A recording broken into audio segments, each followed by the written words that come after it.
Good morning students. Hindi English mix.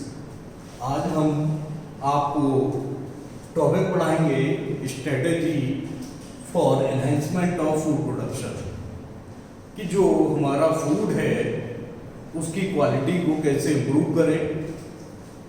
क्योंकि day by day food की demand बढ़ती जा रही है और जो हमारे रिसोर्सेज हैं वो लिमिटेड हैं। तो हमको चाहिए कि फूड में हम ऐसी टेक्नोलॉजी इंप्लीमेंट करें जिससे कि हमारी quality as well as quantity of food increase हो जाए और जो भी हमारी ह्यूमन डिमांड है वो फुलफिल हो जाए। ओके, तो फूड में सबसे पहले आता है plants, basically crops. Second one, animal. And third one, microorganisms. Microorganisms. All these are included in the food. तो सबसे पहले हम प्लांट्स की बात करेंगे, क्रॉप्स की बात करेंगे।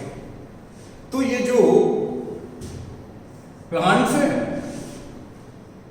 इसमें बहुत सारे एडिबल प्रोडक्ट होते हैं, खाने वाले प्रोडक्ट होते हैं, जैसे वेजिटेबल, फ्रूट्स,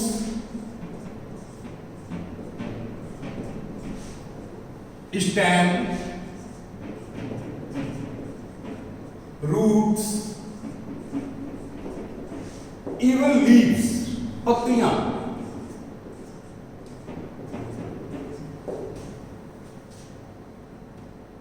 और these are edible. Edible means खाने। वेजिटेबल्स की बात करें,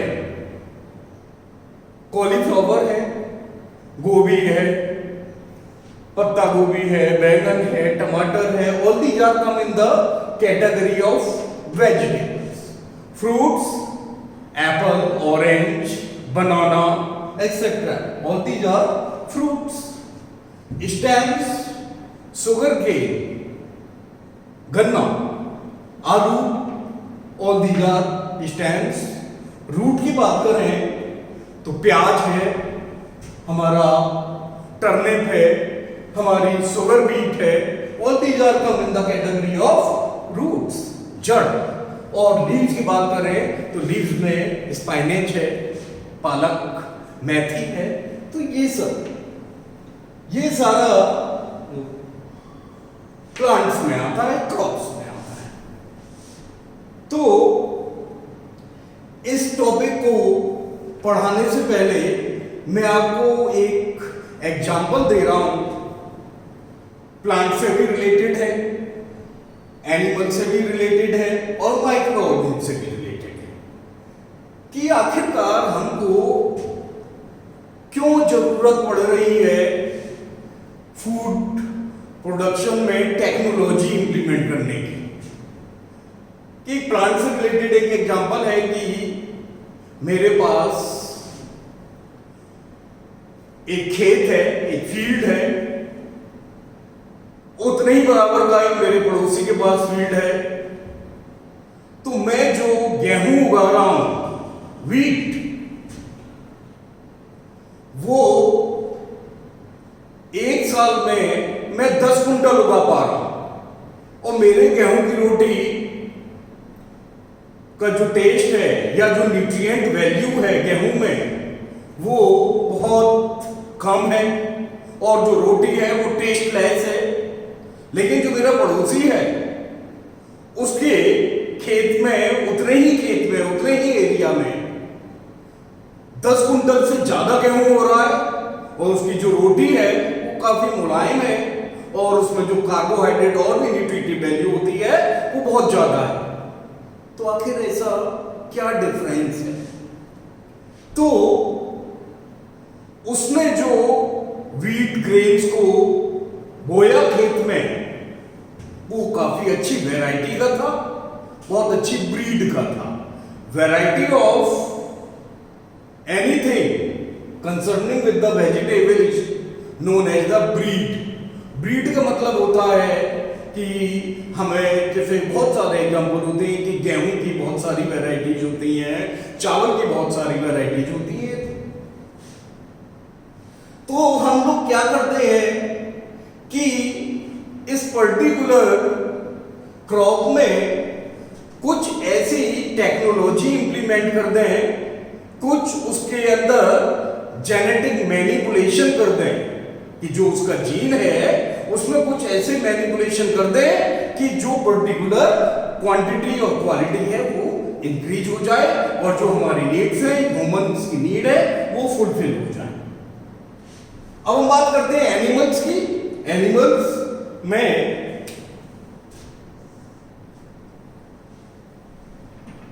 मिल्क, वूल, एग, मीट,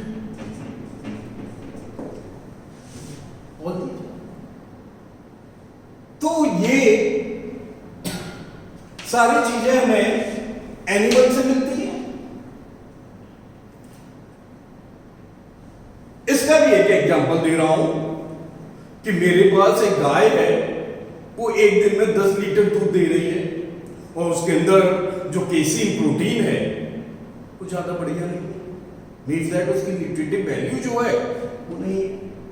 लेकिन एक जो हमारा पड़ोसी है वो एक जर्सी गाय ले आया उतनी ही कीमत की जितनी की मैंने खरीदी थी, और वो जो है पर डे 20 लीटर 25 लीटर दूध दे रही है और उसकी जो न्यूट्रिटिव वैल्यू है उससे जो बटर है ज्यादा निकल रहा है। Means that it is the improvement of the particular cow और बुफेलो और कैटल। वूल सीप से हम लोगों को भेड़ से मिलती है। एग पोल्ट्री है, डक का भी एग खाते हैं लोग, हैम्स का भी एग खाते हैं और बहुत सारे लोग अलग अलग एग्स ही खाते हैं। फ्लैश मीट ये भी हमको एनिमल से ही मिलता है, जितने भी कैटल्स हैं उनसे हमें मीट मिलता है। अब जो थर्ड टॉपिक है माइक्रो ऑर्गेनिज्म, आपके दिमाग में क्वेश्चन उठ रहा होगा कि सर माइक्रो ऑर्गेनिज्म कैसे फूड में आते हैं। तो मैं आपको बता दूं कि माइक्रो ऑर्गेनिज्म बेसिकली वो होते हैं जिनको हम नेक्ड आई से नहीं देख पाते। They are microscopic in nature, so they are come in the category of micro organism. Clear? तो जो माइक्रो ऑर्गेनिज्म डिजीज कॉज करते हैं, रोग पैदा करते हैं, वो माइक्रो ऑर्गेनिज्म कहलाते हैं पैथोजन।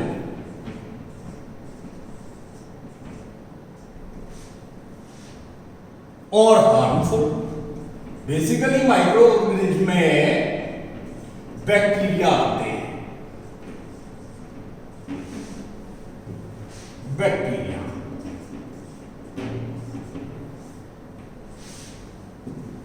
और कुछ बैक्टीरिया जो होते हैं वो बेनिफिशियल होते हैं हम लोगों के लिए। They are come useful bacteria.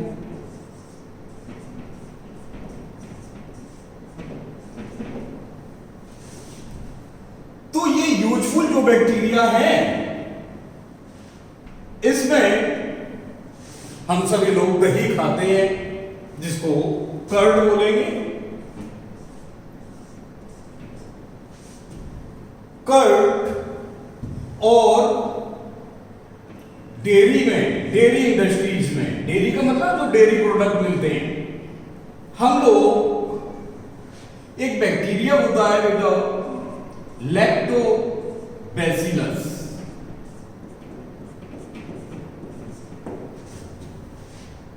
ये बैक्टीरिया क्या करता है? हम आखिर दही क्यों खाते हैं?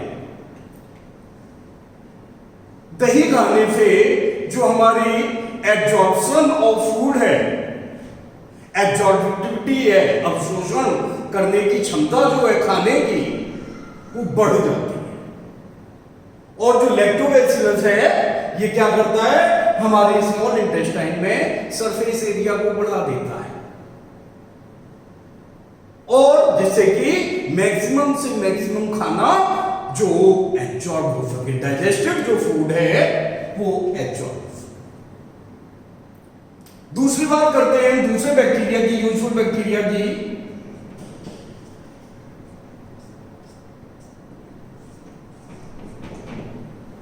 ई कोलाई,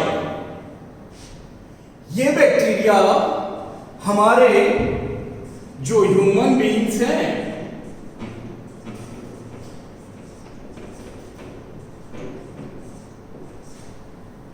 उनकी स्मॉल इंटेस्टाइन में पाया जाता है।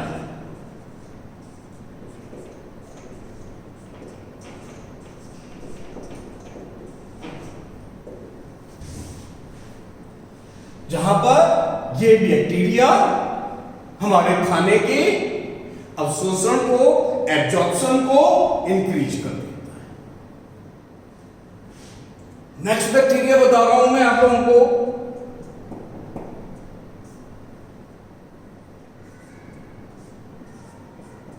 Acetobacter aceti.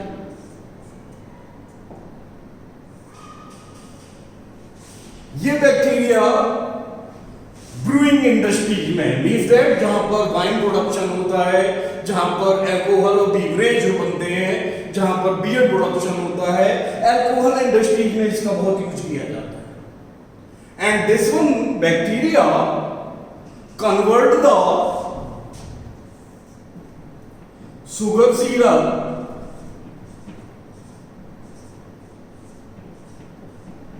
into alcohol।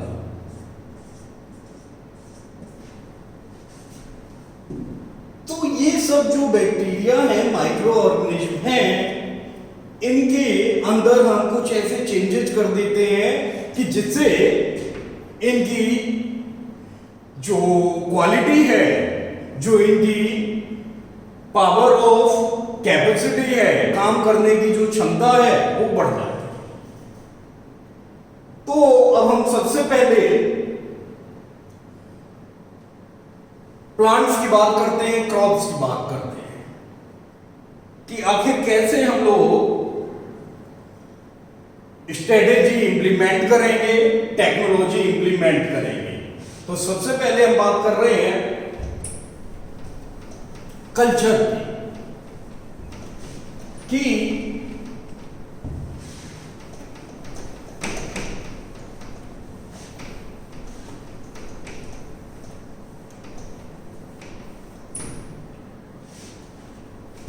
First of all culture. Topic start करने से पहले बेटा आप लोगों को यह पता होना चाहिए कि कुछ जो टर्म यूज हो रहे हैं उन टर्म का मीन्स क्या है, टर्मिनोलॉजी क्या होती है, कि जो भी हमने टर्म यूज किया उसका एक्चुअली में मीन्स क्या है, बायोलॉजिकल मीन्स क्या है। तो सबसे पहले मैं आपको बताऊं कल्चर।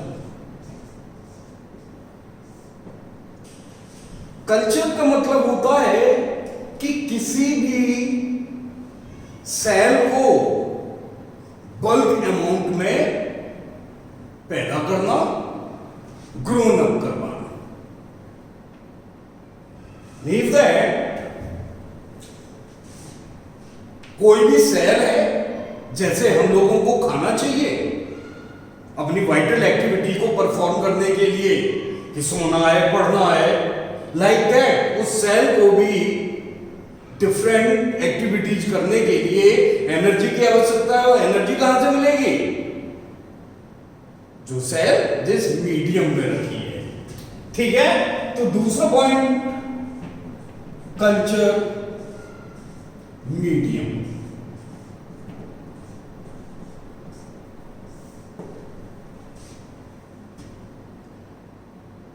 जैसे बेटा हम लोगों को जरूरत होती है, रोटी कार्बोहाइड्रेट प्रोवाइड कराती है, चावल कार्बोहाइड्रेट प्रोवाइड कराते हैं, दाल ये हमको प्रोटीन प्रोवाइड कराती है, सैलेड है ये हमको मिनरल्स और विटामिन्स प्रोवाइड कराते हैं। ऐसे ही किसी भी सेल को अगर हमें उत्पन्न करना है, ग्रोन कराना है, तो हमें कल्चर मीडिया की जरूरत होती है।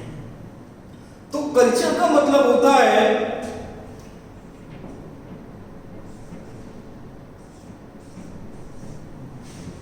Grown of cell in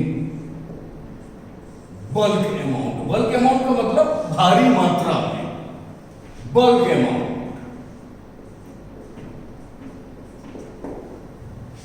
It is known as the culture, and for growing the culture of cell, cell को कल्चर करने के लिए जिस मीडियम की रिक्वायरमेंट होती है वो कहलाता है culture media.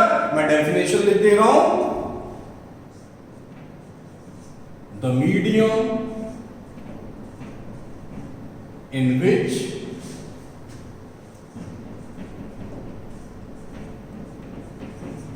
the cell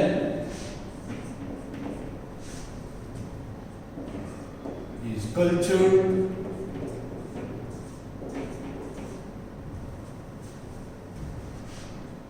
is known as culture media।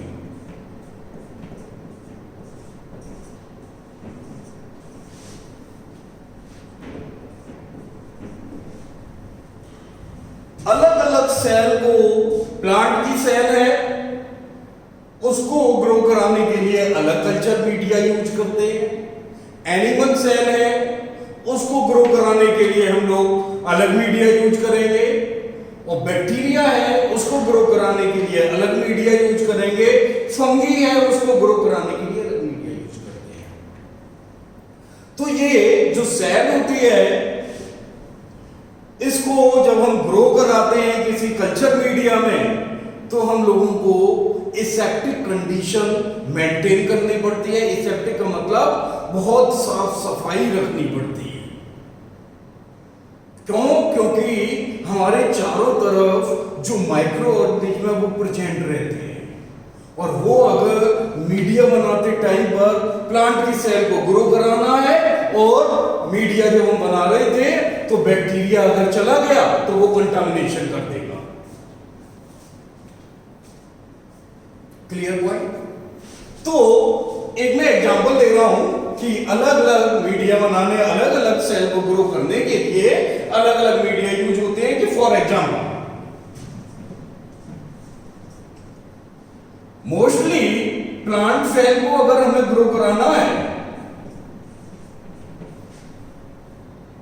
तो प्लांट सेल को हम लोग NS मीडिया में ग्रो करा। NS जिन्होंने ये मीडिया बनाया था उनका ये नाम है।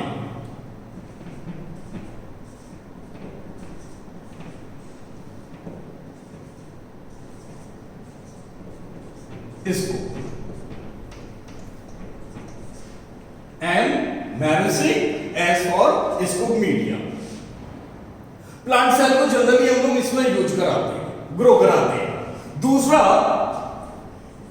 एनिमल सेल को अगर हमें ग्रो कराना है इसके लिए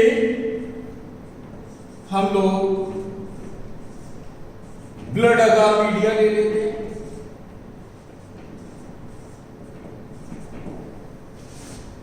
और अगर हमें बैक्टीरिया को ग्रो कराना है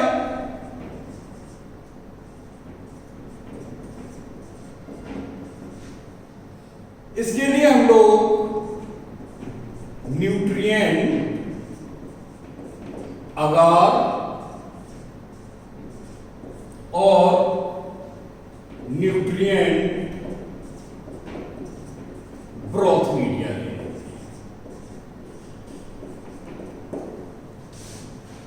क्लियर? तो आप देख रहे होंगे कि अलग अलग सेल्स के लिए अलग अलग मीडिया की जरूरत होती है। जैसे कि हम लोग भी हैं, जनरली एक ही खाना खाते जाए तो बोर हो जाते हैं, तो हम लोगों को भी डिफरेंट टाइप्स के टेस्ट चाहिए होते हैं। तो लाइक दैट, क्यों? क्योंकि ये जो सेल की रिक्वायरमेंट है, एनिमल सेल की जो रिक्वायरमेंट है वो अलग है, तो उसके लिए हमें ब्लड अगार मीडिया चाहिए। प्लांट सेल्स की रिक्वायरमेंट अलग है, तो हमें एमएस मीडिया चाहिए। तो ये सारे, और एक और एग्जांपल फंगी की बात करें, फंगी, हिंदी में इसको बेटा कवक बोल देते हैं, कवक।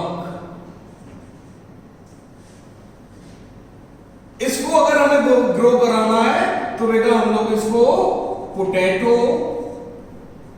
That gross agar media use करते हैं। इसको जनरली हम लोग बोल देते हैं पीडीए। तो मैं आप लोगों को क्लियर करना चाहूंगा कि ये जितने भी जो मीडिया हैं, ये नाउ ए डे आज का कमर्शियली मिलते हैं। हम लोगों कंपनियां बनाती हैं, और जो भी लेबोरेटरी है जहां पर हम लोग काम कर रहे होते हैं, कल्चर का, टिश्यू कल्चर का या जो भी है, तो उसको हम लोग ले लेते हैं कंपनी से, और आफ्टर दैट उसमें हम लोग अपना एक्सपेरिमेंट करते हैं। तो कल्चर मीडिया जब हम बनाते हैं तो हमको बहुत सफाई की ध्यान रखनी होती है, और वो जो साफ सफाई है उसको हम बायोलॉजी में टर्म यूज करते हैं aseptic condition. Aseptic condition, septic मतलब कॉजिंग द डिजीज, और aseptic means free from the disease और free from the micro organism और बैक्टीरिया। तो नेक्स्ट टॉपिक अब मैं बताने जा रहा हूं कि कल्चर मीडिया का कंपोजिशन क्या है, मतलब उसके क्या क्या घटक हैं, उसके कौन कौन से पार्ट होते हैं, कॉन्स्टिट्यूएंट्स होते हैं, वो हम लोग डिस्कस करने जा रहे हैं अब कल्चर मीडिया की। जैसे भाई हम लोगों को रोटी भी चाहिए, दाल भी चाहिए, दही भी चाहिए, चटनी भी चाहिए, सलाद भी चाहिए, सारा कुछ चाहिए। तो ऐसे ही किसी भी सेल को ग्रो कराना है तो उसको सारी न्यूट्रिशन वैल्यू चाहिए, सारी न्यूट्रिटिव वैल्यू चाहिए, और वो न्यूट्रिटिव वैल्यू क्या होती है वो हम लोग डिस्कस करने जा रहे हैं। तो इस टॉपिक में हम लोग डिस्कस करेंगे कॉम्पोजिशन। कॉम्पोजिशन का मतलब क्या क्या मीडिया के अंदर होता है, किसी भी कल्चर मीडिया के अंदर होता है। तो हेडिंग है या टॉपिक है आपका सब topic composition of culture media.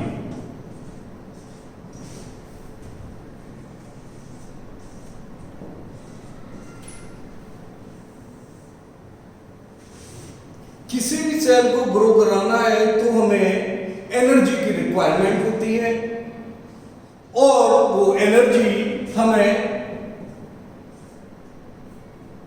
Carbon source से मिलती है।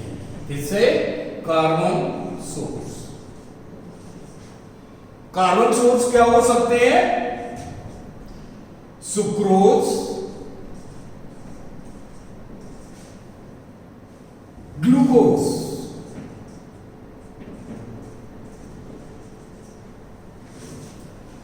बेटा इन सब के फॉर्मूले आप लोगों को पता होने चाहिए, क्योंकि ये फॉर्मूले ही डिसाइड करते हैं। कभी कभी क्या होता है कि आपको अगर फॉर्मूला याद है तो you easy to calculate the quantity.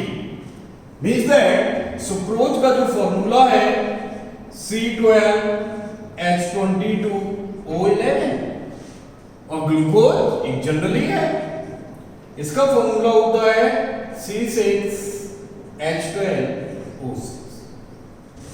तो मीन्स दैट कार्बन सोर्स, और यहां पर हम लिख सकते हैं energy source, energy source.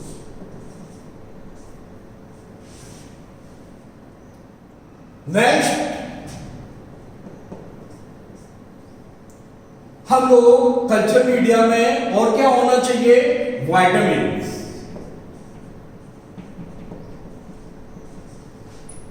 Vitamins mostly होती हैं विटामिन, विटामिन भी बोलते हैं इनको, B1 इसको हम बोल देते हैं थियामाइन, नाम पता होना चाहिए। B6 nicotinic acid. तो ये विटामिन्स क्या करते हैं, प्लांट सेल्स को न्यूट्रिटिव वैल्यू प्रोवाइड करती हैं, पोषण देती हैं उनको कि आप जो है आगे बढ़िए, डिवाइड होने के लिए तैयार हो जाइए। Next one, nitrogen source.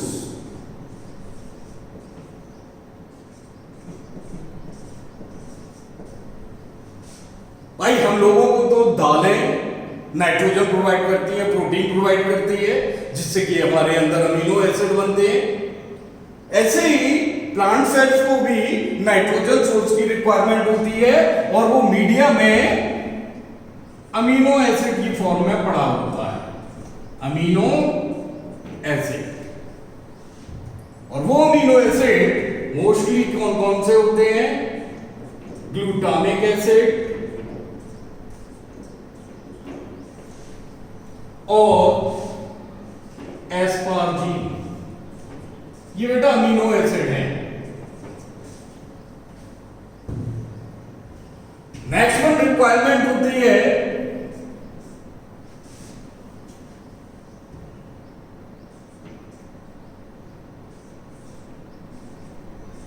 अगार। ये डिपेंड करता है, ये जो पॉइंट है अगार, ये डिपेंड करता है कि हम किस टाइप का मीडिया बना रहे हैं।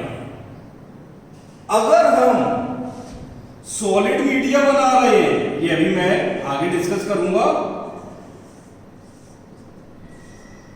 तो हमको अगार की रिक्वायरमेंट होगी। है क्या अगार, ये भी मैं बताऊंगा। और अगर हम लिक्विड मीडिया बना रहे हैं तो हमको अगार की जरूरत नहीं होती। नेक्स्ट वन होते हैं growth regulator. Growth regulator means that जो सेल्स की ग्रोथ को प्रमोट करेंगे, बढ़ाएंगे। तो ग्रोथ रेगुलेटर में मोस्टली हार्मोन्स होते हैं। क्या होते हैं, हार्मोन्स। ये हार्मोन्स कौन कौन से होते हैं, ऑक्सिन,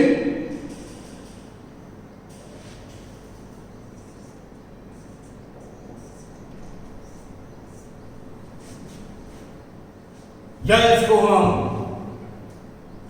NAA भी बोलते हैं। क्या बोलते हैं, NAA। NAA की फुल फॉर्म है नैप्थलीन एसिटिक एसिड। ये हार्मोन्स है, ये ग्रोथ को रेगुलेट करेंगे। और भी हार्मोन्स है,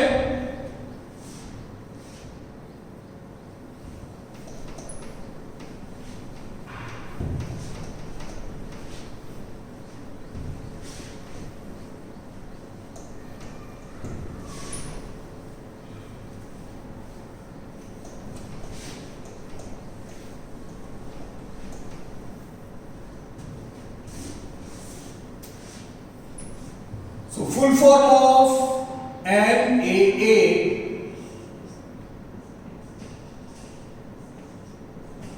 नैप्थलीन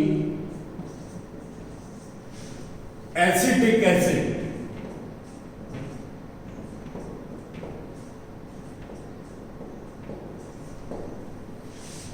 तो ये जो ऑक्सिन है या NAA है, ये क्या करता है, रूट को प्रमोट करता है, जो जड़ है उसको बढ़ाने में सहायता प्रदान करेगा। दूसरा ग्रोथ रेगुलेटर या हार्मोन, उसको हम बोलते हैं बेटा साइटोकाइनिन।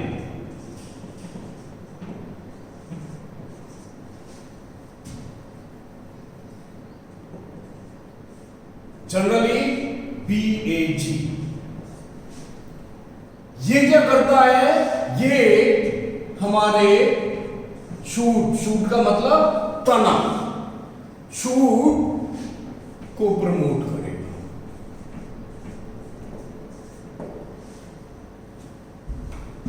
ये रिक्वायरमेंट, न्यूट्रिटिव रिक्वायरमेंट जो जरूरी है किसी भी प्लांट की सेल को बढ़ाने के लिए, उसको ग्रो कराने के लिए, क्योंकि हम लोगों का टारगेट क्या है सॉरी, हम लोगों का टारगेट है कि हमें बल्क अमाउंट में सेल को लेना है, हमें सेल को कल्चर करना है। तो कल्चर करना है तो हमको ये सारी रिक्वायरमेंट जो भी हमने सेल के लिए खाना लिया है, खाना क्या, कल्चर मीडिया, वो जो लिया है उसमें ये सारी रिक्वायरमेंट एटलीस्ट होनी चाहिए, कम से कम ये होना चाहिए।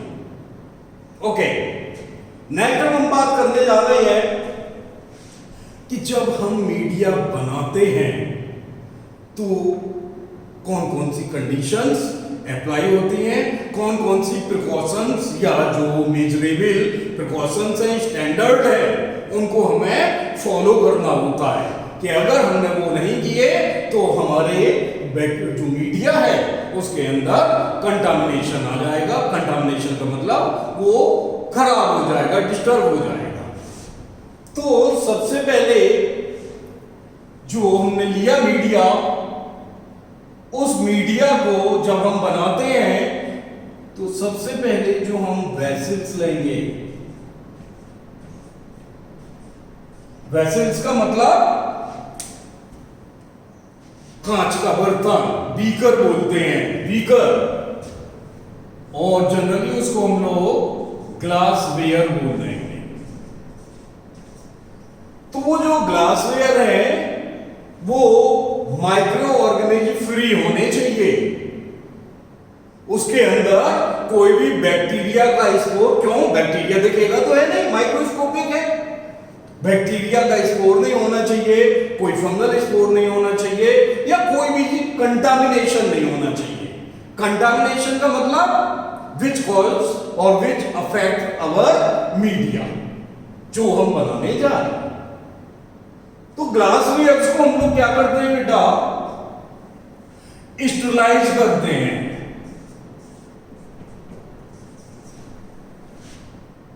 स्टरलाइज का मतलब किल और free from micro organism.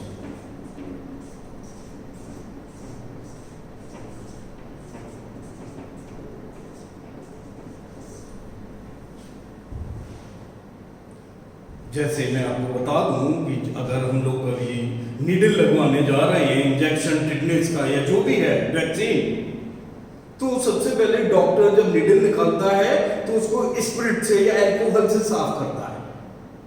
Means that उस नीडल के ऊपर कुछ बैक्टीरिया वगैरह ना लगे हों जो कि हमारी बॉडी के अंदर चले जाए, इसलिए उसने क्या किया, अल्कोहल से साफ। तो ग्लास वेयर को हम स्टरलाइज करते हैं, कैसे करेंगे, इसके लिए हम लोग ओवन का यूज करते हैं, ओवन बोलते हैं इसको, और dry heat cabinet.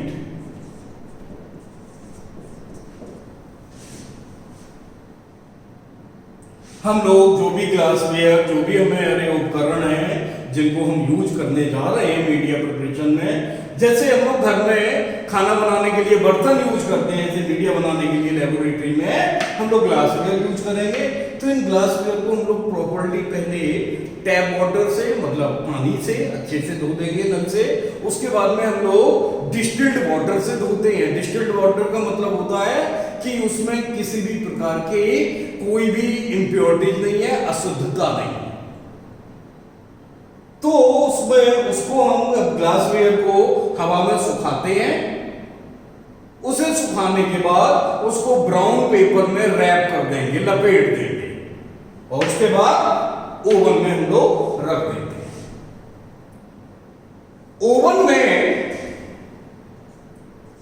128 degree centigrade तक टेम्परेचर होता है, और अब तो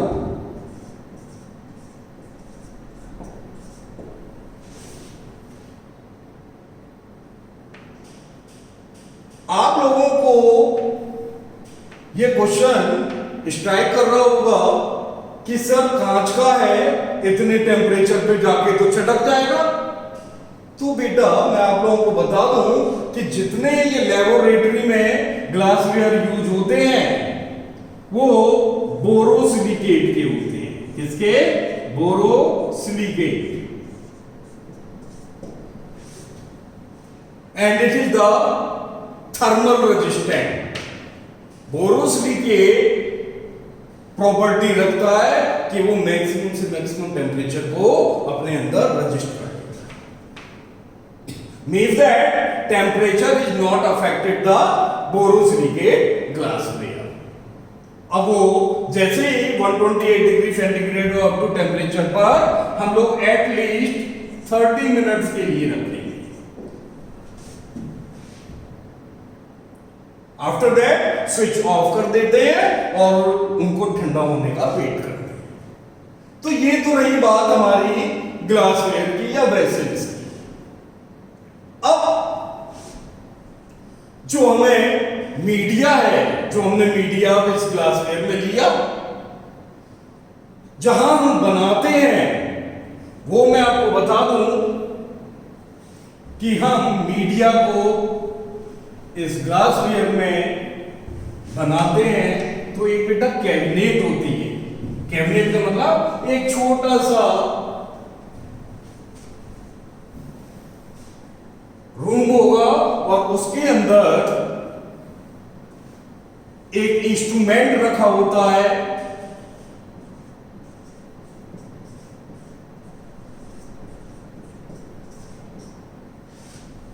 और इस इंस्ट्रूमेंट का नाम है, हिंदी में बेटा इसको उपकरण बोल देंगे।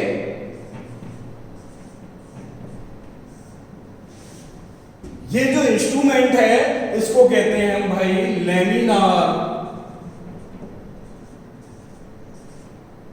Air flow. ये बॉक्स होता है और इस बॉक्स के अंदर अल्ट्रावायलेट लैंप लगे होते हैं।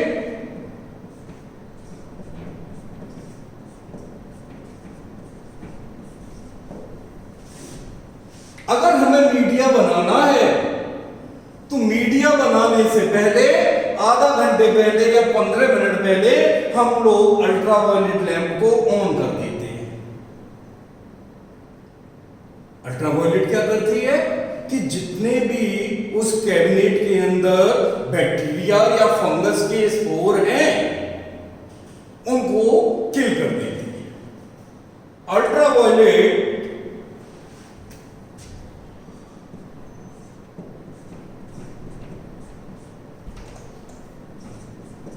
destroy the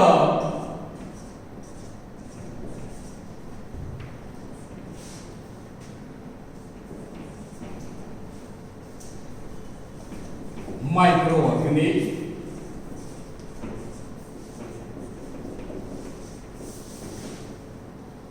present in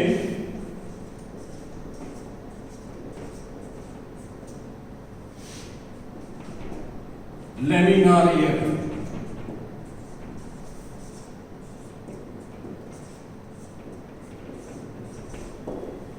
15 minute पहले हमने इसको चला दिया, सारे बैक्टीरिया मर गए, डिस्ट्रॉय हो गए।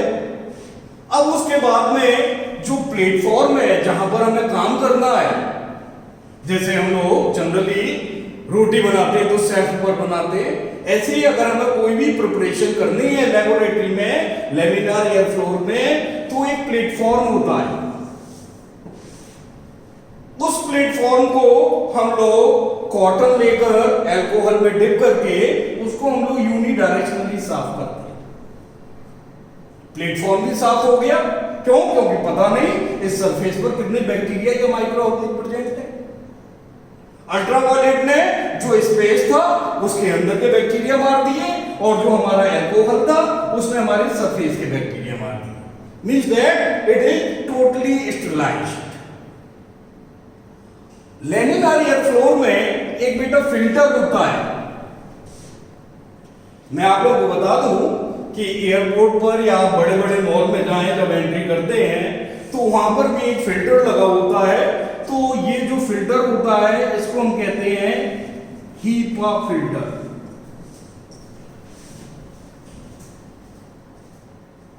हीपा की फुल फॉर्म जानना बहुत जरूरी है। H for high, E for efficiency,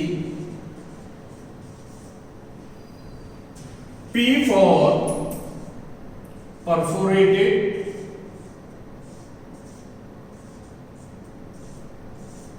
A for air। HEPA filter ये क्या करती है? यूनिडायरेक्शनली फ्लो ऑफ एयर, हवा को अंदर से बहुत ही बाहर की तरफ निकालती है, जिससे कि कोई भी माइक्रो ऑर्गेनिज्म अंदर जाने की कोशिश ही नहीं करता, उसको वो प्रेशर से बाहर कर दी जाती है। ये कंडीशन हो गई। All these are aseptic condition.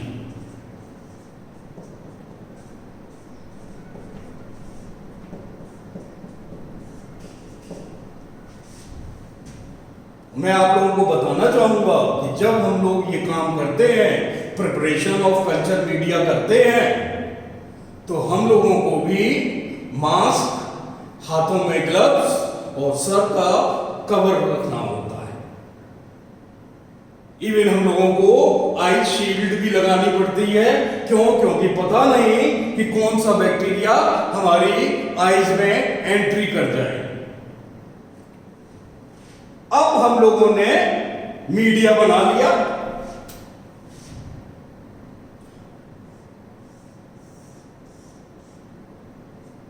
Suppose it is the conical flask, और उस कॉनिकल फ्लास्क में ये जो सारी रिक्वायरमेंट थी, जो भी हमने आप लोगों को बताई थी, वो सब वाटर में मिलाकर ऐड कर।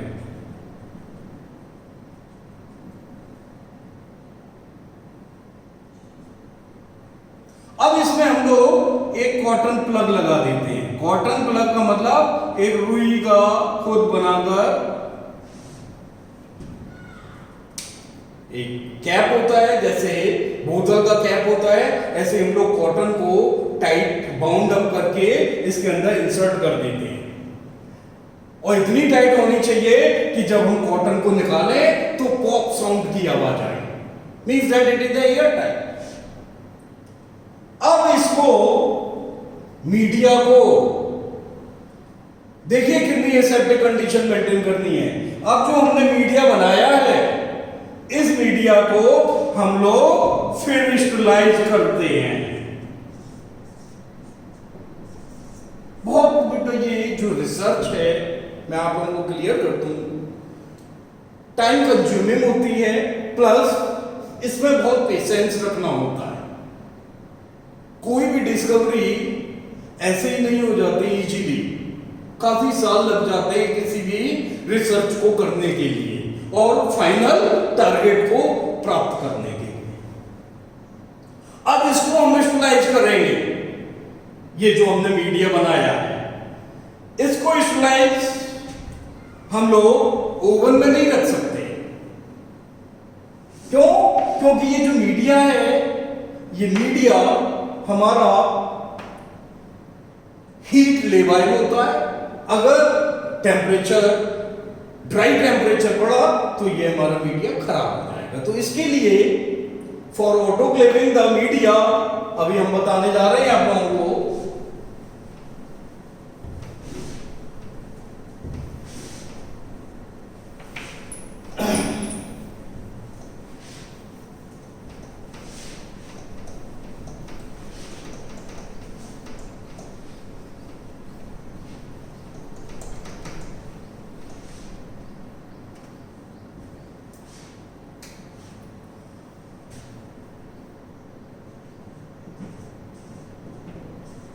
मीडिया को स्टरलाइज करना है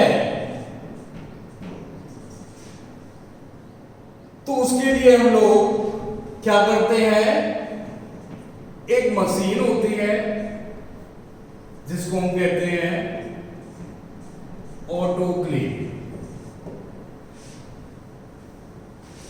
जस्ट लाइक बिल्कुल ऐसा जैसा कि आपके घर में कुकर होता है दाल बनाने के लिए, ऐसे ही एक बड़ा कुकर होता है और उसमें बहुत ढेर सारे वाल्व लगे होते हैं प्रेशर मेंटेन करने के लिए और टेम्परेचर मेंटेन करने के लिए। तो ऑटोक्लेव मशीन के अंदर हम लोग उस जो हमने मीडिया बनाया था उस मीडिया को हम लोग रख देते हैं अंदर, इंसर्ट कर देते हैं। और इस ऑटोक्लेव में जो टेम्परेचर होता है वो 121 डिग्री सेंटीग्रेड तक, और जो प्रेशर होगा it is the 15 psi,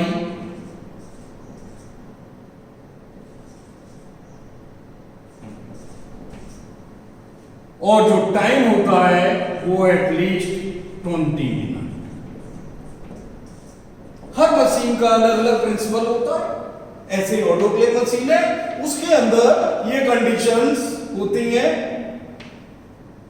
20 minute तक इतने डिग्री सेंटीग्रेड टेम्परेचर और इतने प्रेशर पर अगर हम ये अपना मीडिया को रख दें तो ये कंप्लीटली स्टरलाइज्ड हो जाता है।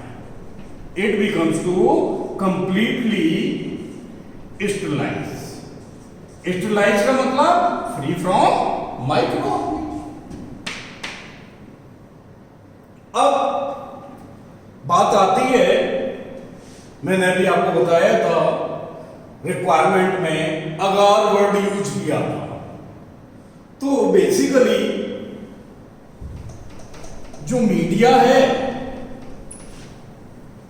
कल्चर मीडिया है, उसको मैंने बताया सेल की अलग अलग रिक्वायरमेंट होती हैं। तो मीडिया या कल्चर मीडिया कहेंगे, it is of 2 types.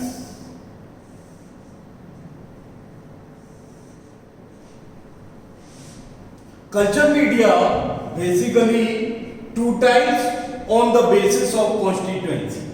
Consistency क्या कि किस टाइप का हमें मीडिया चाहिए, उसके बेस पर एक होता है सॉलिड मीडिया और दूसरा होता है लिक्विड मीडिया।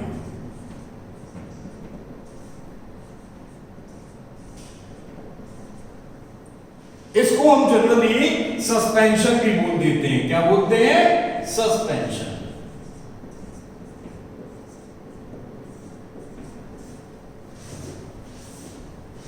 सॉलिड मीडिया है तो हमको अगार मिलानी पड़ेगी।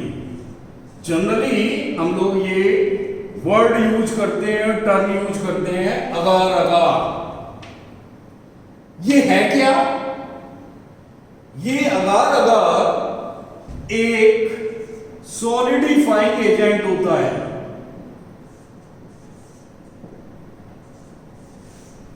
Solidifying agent. और ये अगर मिलता कहां? सॉलिडिफाइंग का मतलब है कि किसी भी सॉल्यूशन में अगर हम अगार को मिला दें तो वो गाढ़ा हो जाता है, डेंस हो जाता है, थिक हो जाता है। ये अगार हमको रेड एलगी से मिलता है। Red algae. अगर हिंदी में हम बताएं आप लोगों को तो लाल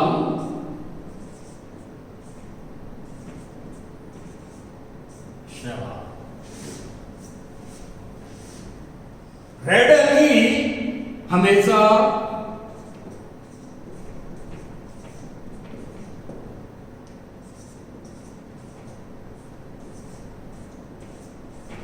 समुद्र में पाई जाती है। तो रेड एल्गी, अगार जो है रेड एल्गी की सेल वॉल में मिलता है।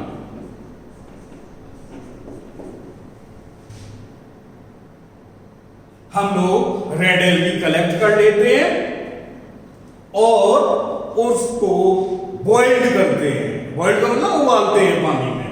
तो जैसे ही हम उबालते हैं तो जो अगार रेड एल्गी की सेल वॉल में था वो निकल जाता है और उसको हम लोग एक्सट्रैक्ट कर लेते हैं, मीन्स प्योरीफाई कर लेते हैं, निकाल लेते हैं और उसको फर्दर हम प्योरिफिकेशन प्रोसीजर के थ्रू प्योर अगार बना लेंगे।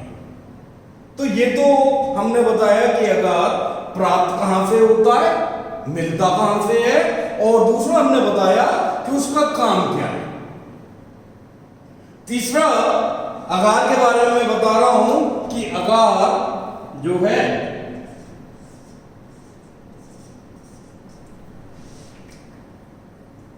दो कंपोनेंटों से मिलकर बनेगा, 2 कंपोनेंट्स।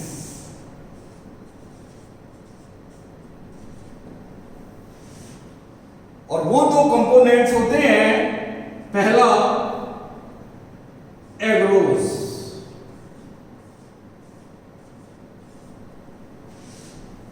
It is the एग्रोज। अगर मैं बताऊं आपको तो ये एक बेटा पॉलीसैकेराइड होता है, पॉलीसैकेराइड।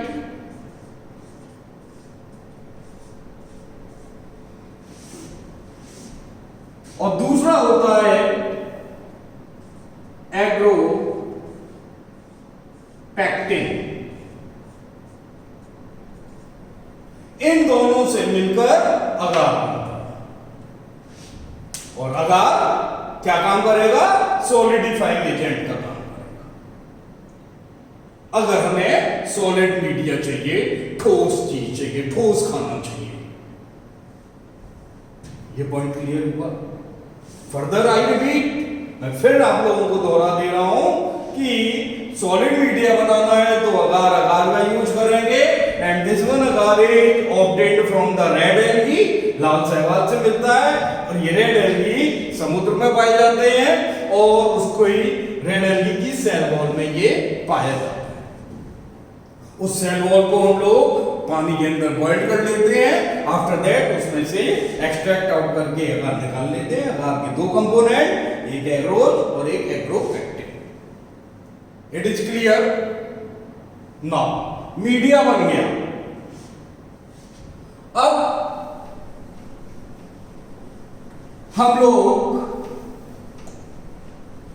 कल्चर करेंगे। तो कल्चर के लिए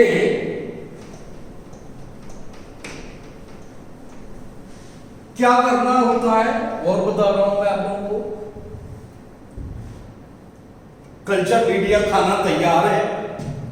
अब जो हमारा डिजायर्ड ऑर्गेनिज्म है, मीन्स दैट प्लांट सेल, तो प्लांट सेल कैसे लेंगे, तो इसके लिए मैं बताऊं आप लोगों को कि कल्चर 2 टाइप्स का होता है। पहला कैलस कल्चर,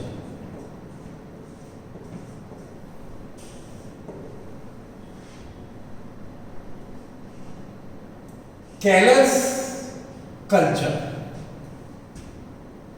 कैलस क्या होगा इसको मैं बता दे रहा हूं आपको कि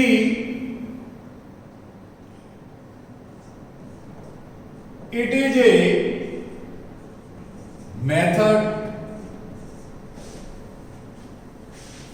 in which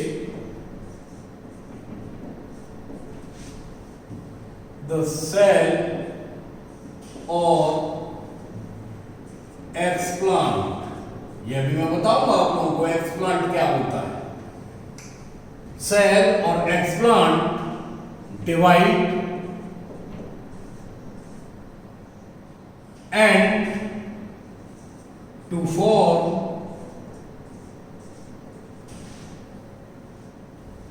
callus. जो callus है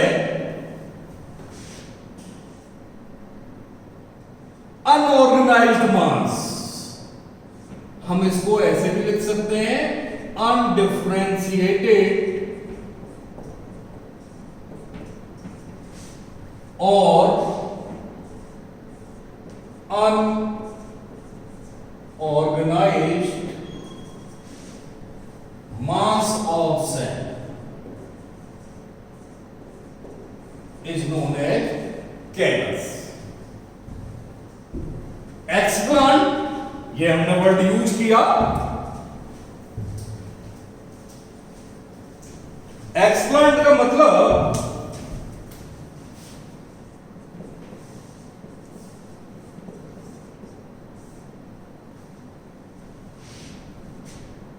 द पीस और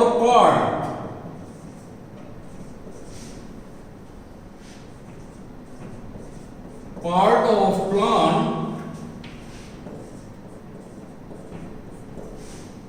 which is taken as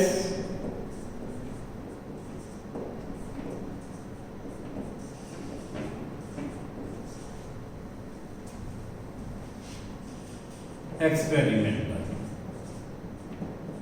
means that explant वो होता है किसी भी प्लांट का वो पार्ट, वो हिस्सा जिसको हमें कल्चर करना है और जिससे हमें कैलस बनाना है। तो आई थिंक इतना आप लोगों को समझ में आया होगा। आज हम लोगों ने, मैं आप लोगों को समराइज कर दे रहा हूं कि आज हम लोगों ने मीडिया प्रिपरेशन, कैसे मीडिया बनाएंगे, कैसे हम लोग एसेप्टिक कंडीशन प्रोवाइड करेंगे और कैसे हम कैलस कल्चर को करते हैं। नेक्स्ट क्लास में हम लोग आगे कंटिन्यू करेंगे। इतना आप लोगों को समझ में आया होगा। Thank you.